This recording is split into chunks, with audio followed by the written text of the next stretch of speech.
darating na taon, ano-ano kaya ang kailangan baguhin ng ating mga survivors? Mismo ang kanilang mga co-survivors ang magsasabi niyan dito sa Starstruck Shoutout. Ang ilan sa mga survivors, ito ang gustong baguhin kay Rox. Para sa akin, minsan I see Rox, she's not so polite at times. Sometimes maybe she forgets to say thank you or you're welcome. To be nicer to everyone around. Tuwing nakikita ko siya, parang hindi siya namamansin. Naku, pasensya na. Kasi I really try to be friendly. Sobrang pasensya na po talaga, lalo sa co-survivor ko po na yun. Kung may na-offend po ako, I promise I'll be better. Parang nalalabas na parang maarte siya, sobrang sosyal. Mukha lang po sosyal, pero hindi talaga.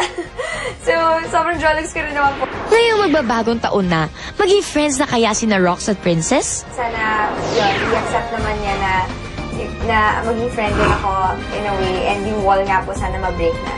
Pero siguro sana mas maging mabait pa siya at maging approachable. Banat naman ni Ian kay Princess. Princess, I told her to be more, to put her pride second. Kasi parang when she walks around, she's so, like, I think a little overconfident, just a little bit, konti lang. But she's starting to ease up, and she's like actually a really nice girl. Pero sometimes she's kind of like, you know, a little bit mayabang. Kung overconfident ako, mayabang din si Ian. Princess, bukod dyan, iisa lang ang hiling ng karamihan. Princess, sana hindi na siya malate, call time. Always be on time. To be professional, specifically don't be late. Yun, New Year's resolution ko yung hindi na ako malate forever. Heto naman si Piero, masyado raw matanong. Maraming siyang tinanong ng hindi talagang kailangan sa conversation. Minsan, I find it kind of annoying when Piero asks too many questions. I do admit that sometimes my questions get out of hand. Sobrang sobrang walang kwentang tanong kasi gusto ko lang magsiyahan. Pero hindi ko naman ninanais na mairita sila sa mga tanong ko. Pero yeah, I'll take their advice.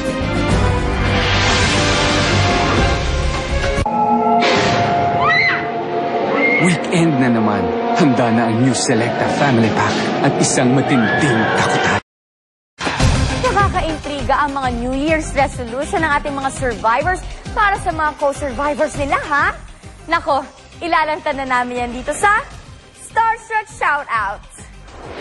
Karamihan ng mga survivors, ito ang gustong mangyari kay Nina. My New Year's resolution for Nina is be more energetic. Be more alert, Nina. Si Nina parang ang robot. Nina, energy! Energy, Diyos ko, day. Eh guys, paano magiging energetic si Nina kung ito ang New Year's resolution niya? Hindi na po ako kakain ng kanin. Kasi simula nung sumali po ako sa Starstruck, parati po ako nagugutom. Hindi ko talaga po maintindihan yung tiyan ko. Hindi ko na maintindihan yung itsura ko ngayon. Laki, parang siopaw. Kung si Nina mukha daw siopaw, si Piero naman parang bola? As in, bolero daw. Iba ang bola nagsasabi ng totoo. Sabi, pero sana bawasan niya yung pagiging malandi niya. Tapos yung parang sobrang flirty kasi niya eh. Parang minsan nakaka-irita na. Tapos parang alam mo yun, parang lalapit siya nakakadiri. Parang ganun. Parang bawasan niya kasi yun. Kasi parang minsan nakakainis at nakakailang lahat ng ginagawa niya. Kailangan niyang magpakatino sa mga babae. Siguro dahil sa pagkakaano ko open ko sa mga sinasabi ko, siguro dahil dun, naisipan na nila na babaero talaga. Pero actually, hindi talaga. I'm more of the stick-to-one-girl guy. Ang New Year's resolution naman ni Sarah, Hindi ko na po awayin si Enzo. Kasi nakonsensya naman po ako sa pagtataray ko po sa kanya. I think mali yung ginawa ko. Yeah, before na sinabihan niya akong weird, siyempre po, nakaka-offend sa akin yun. LQ ba yan? Kayo ha? Magbati na nga kayo, New Year na! Nagkais na po kami, nag-isap po kami, and now po magkaibigan po kami. So, I really appreciate na okay na po kami, na we settled our differences na rin po. Kinausap ko siya tungkol sa yung mga past days na nagtaray po sa kanya. Sinabi ko na I was sorry and Sana hindi na yun mauulit.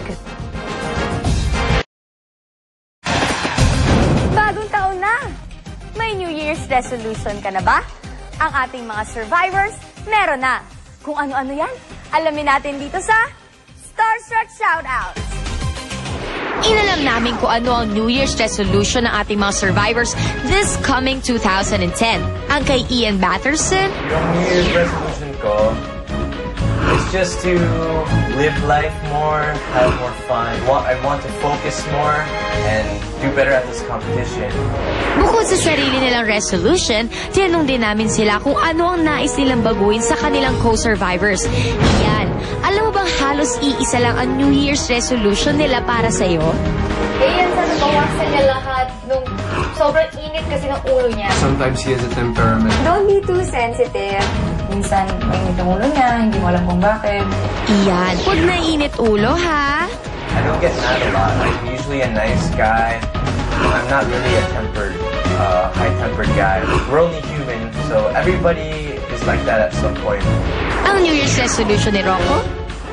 More vegetables, kasi puro karne na rin ako. Puro karne na ako ngayon, grabe. Sobrang nakakainis. Kailangan matuto ako kumain ng gulay. And kailangan ko mag-exercise kasi nakababayan ko yung katawan ko. Eat ka lang ng veggies, Rocco. Baka makatulog ka niya sa gustong mangyari ni Sarah. Rocco, patangkad ka na, Rocco. Kung may dapat magpatangkad, meron naman daw lumalaki ang ulo? Ang feeling ko is parang diva. I think sometimes siguro malaki ang ulo. She might think too much. She might be overconfident. Wala naman talagang reason para lumaki yung ulo ko.